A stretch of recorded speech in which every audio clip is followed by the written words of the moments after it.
నంద్యాలలో 31వ వార్డు మూలసాగరం ఇస్లాంపేటలో గురువారం కూటమి నాయకుడు రాష్ట్ర మంత్రి ఫరూక్ తనయుడు ఫయాజ్ మరియు స్థానిక టీడీపీ నాయకులు కలిసి సీసీ రోడ్ డ్రైనేజ్ నిర్మాణానికి శంకుస్థాపన చేయడం తెలిసిందే.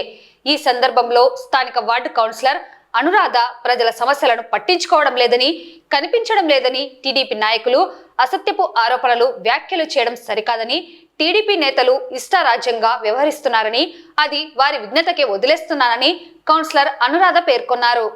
గతంలో జరిగిన కౌన్సిల్ సమావేశంలో 31వ వార్డుకు సంబంధించి ఇస్లాంపేటలో సీసీ రోడ్డు డ్రైనేజ్ నిర్మాణానికి సంబంధించి పనులను కౌన్సిల్ అజెండాలో పొందుపరిచి వాటిని మంజూరు చేయించుకోవడం జరిగిందని, అయితే స్థానిక టీడీపీ కౌన్సిలర్లు తాను స్థానిక వార్డు సమస్యలను పట్టించుకోవడం లేదని, తన ఇంటి చుట్టూ మాత్రమే సీసీ రోడ్లు డ్రైనేజీ నిర్మాణం చేయించుకున్నారని అసత్యపు ఆరోపణలు చేయడం సరికాదని కౌన్సిలర్ అనురాధ పేర్కొన్నారు.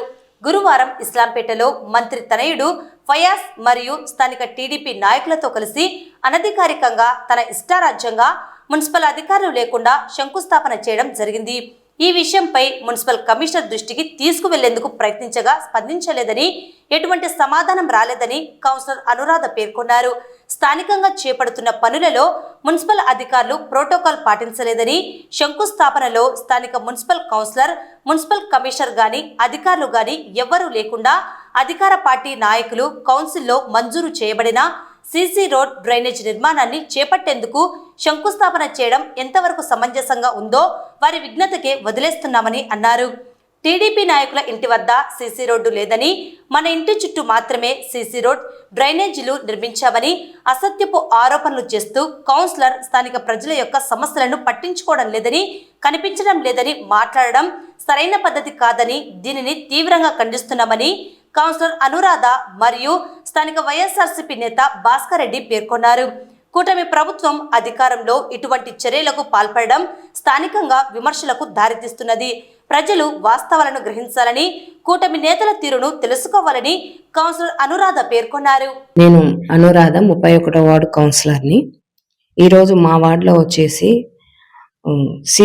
CC drain and door number 227/290 అది మేము ప్రతి ఒక్క కౌన్సిల్లో కమిషనర్ గారిని అడిగి అజెండాలోకి తీసుకురావడం జరిగింది, అప్రూవల్ చేయించుకోవడం జరిగింది. కానీ మాకు కూడా తెలియకుండా, ఒక ప్రోటోకాల్ పాటించకుండా టీడీపీ కార్యకర్తలు ఈరోజు ఆ రోడ్డుకు శంకుస్థాపన చేశారు. కమిషనర్ గారికి ఫోన్ చేస్తే రెస్పాండ్ లేదు. ఇప్పటికి నేను ఫోన్ చేశాను ఆయనకు కనుక్కుందాము ఎట్లా అనేసి. కానీ మున్సిపాలిటీకి సంబంధించిన వాళ్ళు కూడా ఎవరు లేరు, ఉద్యోగస్తులు కానీ వర్క్కు సంబంధించిన వాళ్ళు కానీ ఎవరూ లేరు.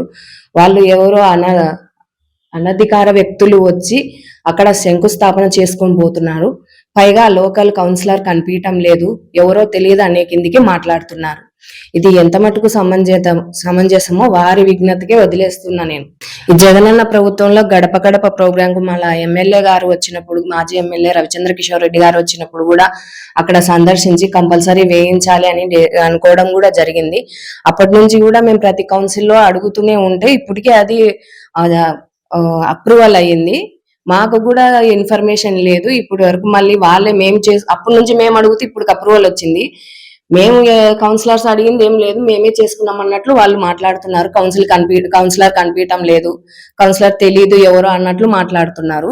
ఇది ఎంతవరకు సమంజసమో అది వారి విజ్ఞతకే వదిలేస్తున్నాం మేము.